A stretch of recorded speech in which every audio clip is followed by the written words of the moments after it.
میرے نبی نے فرمایا تیرا باپ تیری جنت کا سب سے بڑا دروازہ ہے، اگر تو نے باپ کو ناراض کر کے موت پائی تو تیرے لیے جنت کا دروازہ کھل نہ سکے گا، یہ باپ کا مقام ہے۔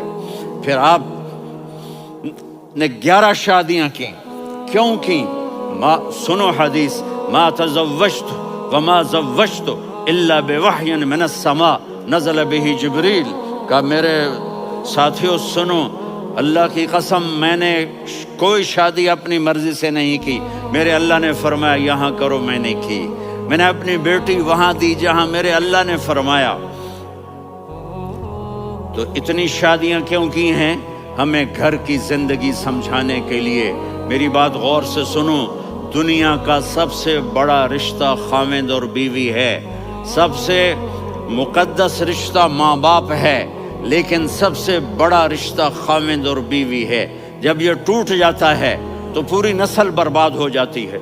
اس لیے آپ نے زندگی گزار کے دکھائی۔ آپ گھر میں جھاڑو دے رہے ہیں، آپ آٹا گوندھ رہے ہیں، آپ حضرت عائشہ کو لقمے بنا کے کھلا رہے ہیں، اور حضرت عائشہ کی دلداری کے لیے فرما رہے ہیں عائشہ، سننا حدیث طبرانی کی، عائشہ انہو لیہون علی الموت ان اریتک زوجتی فی الجنہ، عائشہ مجھے جب سے پتا چلا ہے نا کہ تو جنت میں میری بیوی ہے تو مجھے تو مرنے کا شوق لگ گیا ہے۔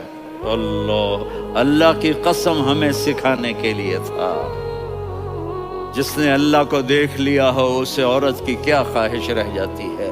یہ ہمیں سکھانے کے لیے تھا کہ سب سے زیادہ عزت بیوی اپنے خاوند کو دے، خاوند اپنی بیوی کو دے۔ ہن لباس لکم وانتم لباس لہن، تمہاری بیوی تمہارا لباس ہے، اور اللہ بیوی سے کہتا تیرا خاوند تیرا لباس ہے۔ آپ نے 11 گھروں کو کس طرح آباد کیا، کس محبت سے کیا کہ 2 مہینے چولہا نہیں جلتا اور کسی کی زبان پر شکایت نہیں۔ یہ حسن سلوک، یہ محبت۔ سبحان، حضرت عائشہ کی عمر تھوڑی تھی، جہاد کے سفر سے واپسی ہو رہی، تو آپ نے صحابہ سے کہا بھی چلے جاؤ سارے آگے چلے گئے، تو صرف آپ دونوں رہ گئے۔ تو آپ نے کہا عائشہ دوڑ لگائیں۔ سبحان اللہ، حضرت اما عائشہ نے نہیں کہا، میرے نے عائشہ دوڑ لگائیں، میں کہا جی لگائیں۔ تو کہنے لگے ہمیں دوڑ لگائی، تو کہنے لگے میں آگے نکل گئی، آپ پیچھے رہ گئے۔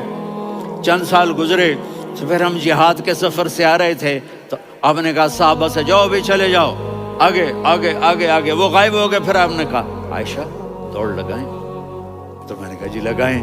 کون دنوں ذرا میں موٹی ہو گئی تھی، تو جب دوڑ لگی تو میرے نبی آگے نکل گئے، میں پیچھے رہ گئی۔ تو ہم نے کہا ہاذہ بتلک، عائشہ تو میں اب برابر ہو گئے، ایک دوڑ تم نے جیتی، ایک دوڑ میں نے جیتی۔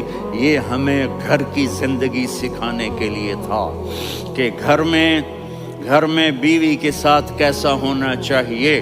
اور عورتوں کے لیے کہا اگر میری شریعت میں سجدہ ہوتا تو میں بیوی سے کہتا اپنے خاوند کو سجدہ کرے۔